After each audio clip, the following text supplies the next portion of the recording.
Good morning.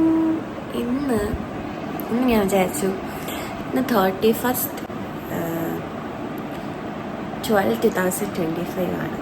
ഇന്ന് last day of 2025 ആണ്. അപ്പോൾ ഞാൻ വിചാരിച്ചു ഇന്നൊരു വീഡിയോ എടുത്ത് അങ്ങ് തുടങ്ങാമെന്ന്. ഞാൻ എഴുന്നേറ്റതേ ഉള്ളൂ. പിന്നെ എനിക്ക് ചെറിയ പനിയാണ്. അപ്പോൾ ഞാൻ ഒന്ന് ബ്രഷൊക്കെ ചെയ്ത് ഒന്ന് സെറ്റായിട്ട് നമുക്ക് കുറച്ച് സംസാരിക്കാം. അതായത് 2025 പറ്റി നമുക്കൊന്ന് സംസാരിക്കാം. അപ്പോൾ ഞാൻ പോയി ഒന്ന് ബ്രഷ് ചെയ്തിട്ട് വരാം.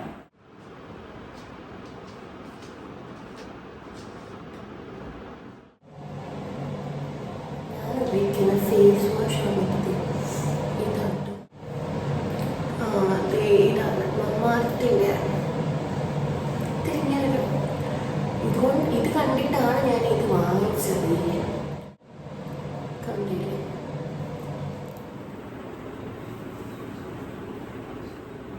അപ്പോൾ നമ്മുടെ 2025 പറ്റി ഒന്ന് സംസാരിച്ചാലോ, എങ്ങനെ ഉണ്ടായിരുന്നെന്ന് ഒന്ന് നമുക്ക് തിരിഞ്ഞു നോക്കാം. ഓക്കെ, എന്നോട് എൻ്റെ 2025 എങ്ങനെ ഉണ്ടായിരുന്നു ചോദിച്ചു കഴിഞ്ഞാൽ ഞാൻ ഒറ്റ വാക്കി പറയാം, അയ്യോ ഒട്ടും കൊള്ളാത്തൊരു വർഷമായിരുന്നു.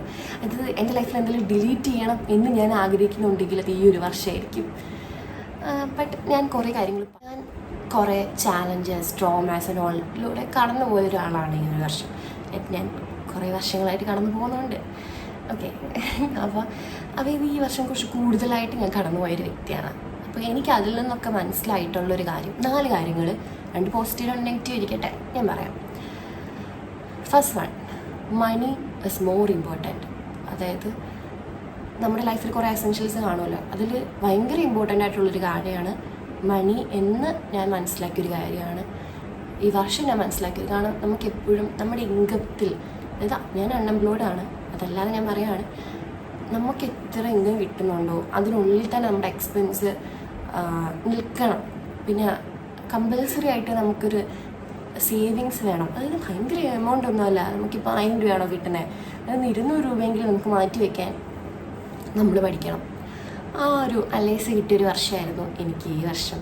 ഇത് എന്ന് പറയുന്നത് നമ്മളിങ്ങനെ ഭയങ്കര ഓപ്പൺ ബുക്ക് ആവേണ്ട ആവശ്യമൊന്നുമില്ല എല്ലാവരോടും. അതായത് എല്ലാവരും ഭയങ്കര ക്ലോസ് ആക്കേണ്ട ആവശ്യമൊന്നുമില്ല.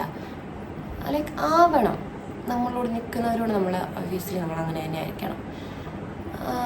നമ്മളോട് ഇന്ന് ചിരിച്ച് കളിച്ച് നിന്നിട്ട് അപ്പുറത്ത് മാറിയെന്ന് കുറ്റം പറയുന്നവരായിരിക്കും. ഞാൻ ഈ ഒരു വർഷം മോസ്റ്റ്ലി ഞാൻ അങ്ങനെയുള്ള ആൾക്കാരോടാണ് ഞാൻ ഇൻട്രാക്ട് ചെയ്തത്. അപ്പോൾ എനിക്കത് മനസ്സിലായി, നമ്മൾ കുറേ അങ്ങ് ഓപ്പൺ ബുക്ക് ആവണ്ട. ലൈക്ക് നമുക്ക് നമ്മളെ തന്നെ പ്രയോറിറ്റൈസ് ചെയ്യുന്നതായിരിക്കും ഏറ്റവും ബെറ്റർ. നമുക്ക് എവിടെയാണ് ഒരു പോസിറ്റീവായിട്ട് കിട്ടുന്നത് അവിടെ തന്നെ നിൽക്കുന്നതായിരിക്കും ഏറ്റവും നല്ലത്.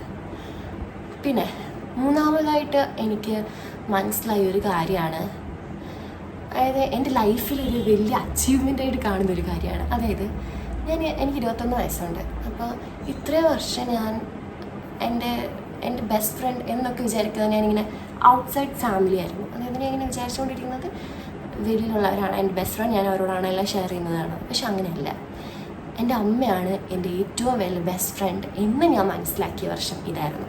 ഞാൻ പറഞ്ഞില്ല, ഞാൻ കുറേ ഹെൽത്ത് പ്രോബ്ലംസിലൂടെയൊക്കെ കടന്നു പോയിട്ടുണ്ട് ഈ വർഷം. അപ്പം ആ സമയത്തൊക്കെ ഇങ്ങനെ കൊണ്ട് നടന്ന എൻ്റെ അമ്മയാണ്. അതായത് എനിക്ക് ഈ 21 വയസ്സിൽ എൻ്റെ എല്ലാ ഫേസ് ഓഫ് നിമ്മീനെ കണ്ട ഒരാൾ എൻ്റെ അമ്മയാണ്. അപ്പോൾ എൻ്റെ അമ്മയാണ് എൻ്റെ ബെസ്റ്റ് ഫ്രണ്ട് എന്ന് ഞാൻ മനസ്സിലാക്കിയ ഒരു കാര്യം ഈ വർഷമാണ് ഞാനത് മനസ്സിലാക്കിയത്. ഒക്കെതായിട്ട് നമ്മുടെ ലൈഫിൽ എന്തെങ്കിലും ഒരു സർക്കംസ്റ്റാൻസ് വരുമ്പോൾ നമുക്കിങ്ങനെ കുറേ ഇടത്തുനിന്ന് ഓരോരോ അഡ്വൈസ് കിട്ടും, അങ്ങനെ ചെയ്യ്, ഇങ്ങനെ ചെയ്യ്, അങ്ങനെയൊക്കെ. ലൈക്ക് നമ്മളതൊക്കെ കേട്ടിട്ട് ലൈക്ക് ഒരു ഫൈനൽ ഒരു തീരുമാനം, ഒരു ഡിസിഷൻ എടുക്കേണ്ടത് നമ്മളായിരിക്കണം. നമ്മൾ ഇൻഡിവിജ്വലി ആയിരിക്കണം ആ ഒരു ഡിസിഷൻ മേക്കിംഗ് നടത്തേണ്ടത്.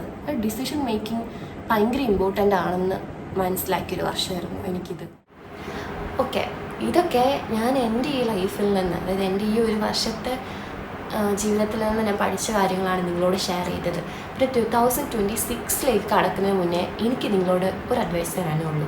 നമ്മൾ വെറുതെ അങ്ങ് ജീവിച്ച് കളയരുത്. നമുക്ക് നമ്മുടെ ജീവിതത്തിൽ എപ്പോഴും കുറച്ച് ഗോൾസ് ഉള്ളത് നല്ലതാണ്. അപ്പോൾ set your goals and work hard to achieve it. എനിക്ക് അത് തന്നെയാണ് പറയാനുള്ളത്. അപ്പോൾ എന്തായാലും നിങ്ങൾ ഗോൾ സെറ്റ് ചെയ്ത് നെക്സ്റ്റ് ഇയർ നിങ്ങളുടെ ആഗ്രഹങ്ങളൊക്കെ സാധിക്കട്ടെ. ഞാനും വിചാരിക്കുന്നു I hope 2026 will be my year. Be nice to be 2026. Okay, അപ്പോൾ അടുത്ത വർഷത്തെ വ്ളോഗിൽ ഇനി കാണാം. അതെ, 2026 വ്ളോഗിൽ കാണാം കേട്ടോ. അപ്പോൾ ശരി, ബൈ ബൈ.